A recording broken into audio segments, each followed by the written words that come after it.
All right, guys, we are going to be reacting what if the Nazis had won the war? I don't know. We have watched multiple videos. They all get to different conclusions, but let's just see what's going on here. Let's jump in. Make sure you guys subscribe.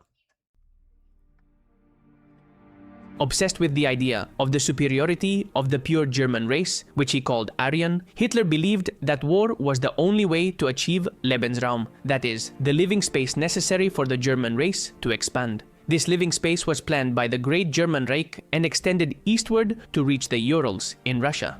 Moreover, this expansion included the general plan for the East, a secret plan for genocide and ethnic cleansing.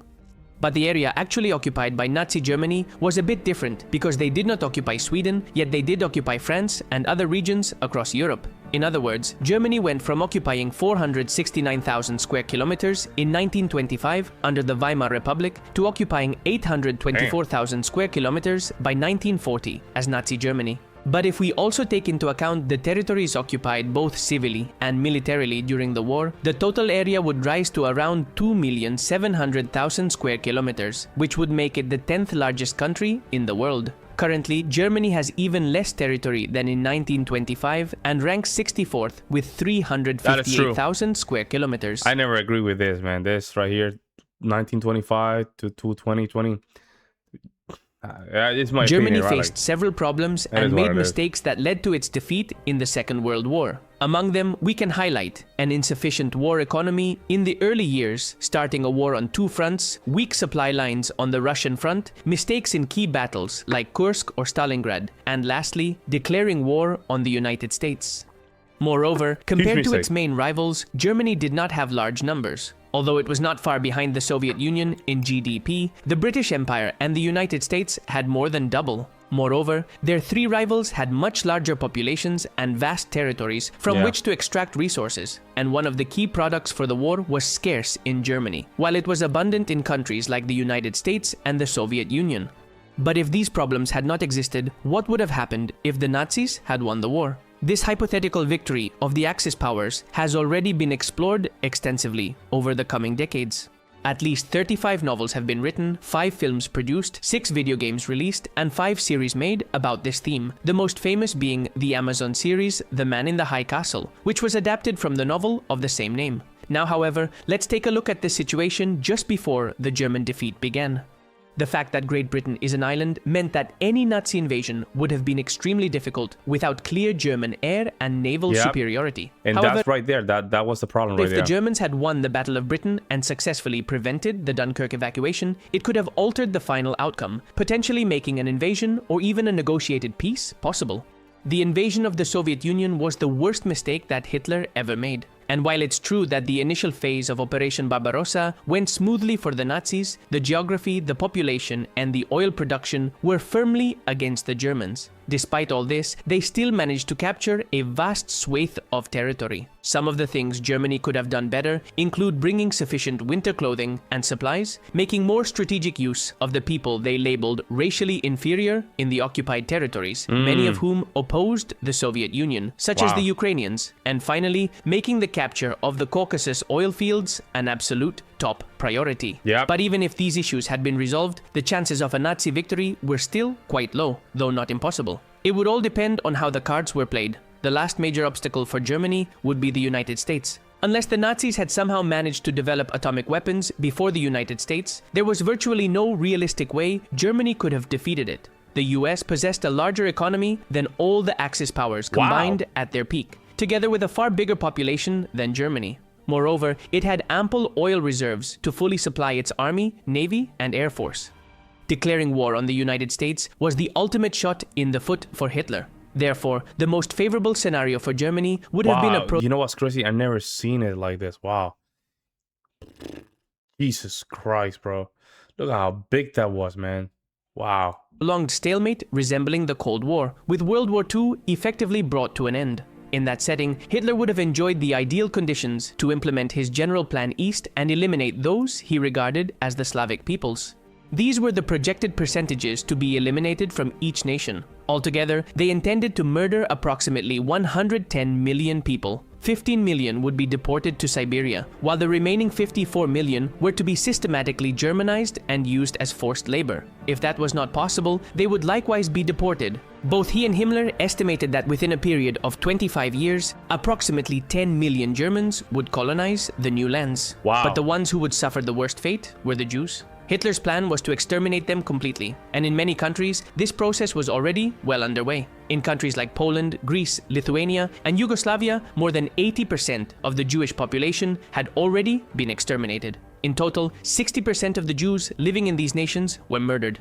With a Nazi victory, the almost 4 million remaining Jews would have suffered the same fate. And adding the Slavs, the total number of additional deaths caused by Germany's triumph would have risen to 114 million people.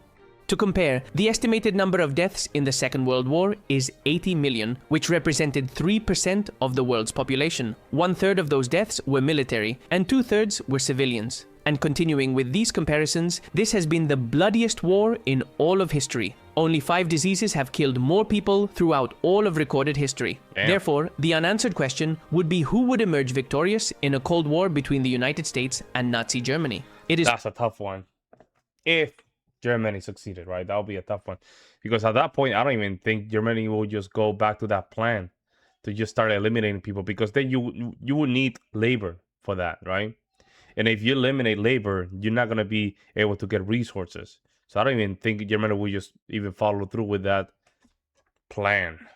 It's possible that the United States would fund and train Russian partisans to actively fight the Germans. In the 1970s, an era of sexual revolution, hippies, and modern art. None of that would be visible in Nazi Europe, instead becoming part of an underground movement.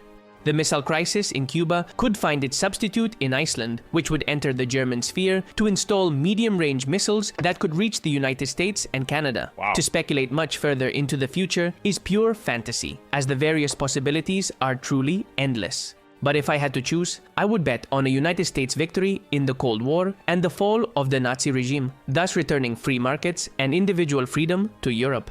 Let's imagine that today's Germany had kept it's basically a natural cause at the end.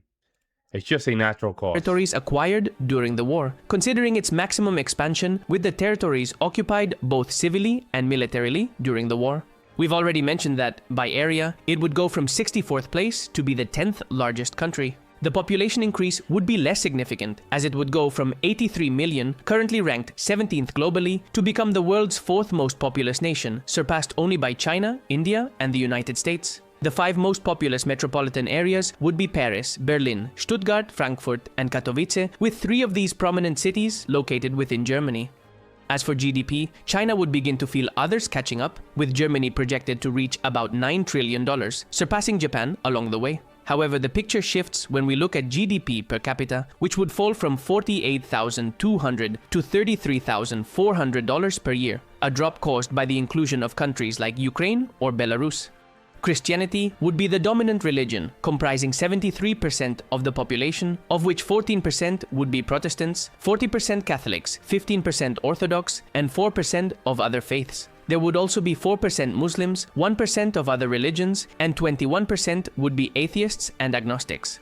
In military spending, it would rise from 9th to 3rd place, once again behind the United States and China, but far from Saudi Arabia. This expenditure would only account for 1.5% of its GDP, the lowest percentage among the top 7. On the other hand, the German army would jump 21 positions, from 27 to 6, with 819,000 active soldiers. Very close to Russia, although if we consider the reserve soldiers, it would drop 1 position, but it would be ahead of the United States and close to China. As for oil production, the occupation of Norway would place them in 14th position, with Norway accounting for 84% of the 1.96 million barrels produced per day. It is estimated that around 300 million soldiers worldwide took part in World War II. Did any of your family members participate? Yeah, my family, so my step grandfather and 2 of my grandfather, they were in that war. No part of that war. There were cooks. One was a cook, a chef for the military, and 2 of them were in the front line. So yeah, very close. Yeah, they did. They died in the 90s. They were old as hell, and 80 something years old, and then the last one was like 90 something. Yeah, my grandfather, from my mom's side, he was born in like 18 in late 1900s. It's something like that. It was like 18. He was like, let me see, 1890 something, 93. He was almost 4 years old, 40 years old when he was in the war. So he was in World War I and World War II. That's that. Let me know what you guys think in the comment section below. Listen, we can play the same thing with the American Confederacy. What will happen if the American Confederacy won the war? All this stuff. It's always curious to see what will be the outcome. Something that I noticed is a lot of the outcome, whether or goes back and forward, it always most of the time ends in the same kind of place. For some reason, seems like there's a cycle to these things, right? But yeah, in that war, Germany made a lot of mistakes. Going straight forward to Moscow without oil resources, it was a huge mistake. Battling now in two fronts, I would say four fronts. On the north, on the south, east, and west. Like, that was a huge mistake, man. And then adding the United States on top of that, like, oof, dumb as hell, man. But overall, you have to recognize that the Germans always have that warrior spirit, and they fought until the last soldier, man. Until the last soldier. Let me know what you guys think, guys. I will see you next one. I'm out.